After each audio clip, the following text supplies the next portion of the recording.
La Regione ha pronti 3 milioni di euro per la bonifica dell'area ex Miteni, opera prioritaria, ma la legge non ci consente di agire da soli, caro Premier Conte. Serve che il governo nomini subito un commissario straordinario con poteri di agire con tempestività e con adeguati finanziamenti statali.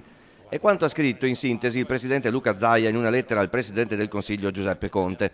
Al Premier ha riepilogato le principali tappe della vicenda legata all'inquinamento da sostanze perfluoroalchiliche e delle opere realizzate dalla Regione con la nuova rete di acquedotti per portare acqua pulita nelle zone dove le falde sono risultate contaminate dagli PFAS.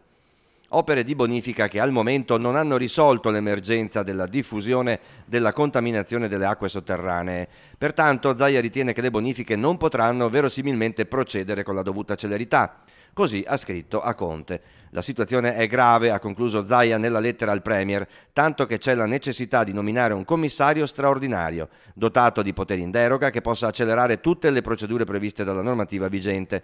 Il tutto con l'obiettivo di intervenire prima possibile sul risanamento ambientale dell'area dell'ex stabilimento Miteni. Infine i finanziamenti. Il Veneto li chiede a Roma, impegnandosi però fin d'ora a mettere la somma di 3 milioni di euro.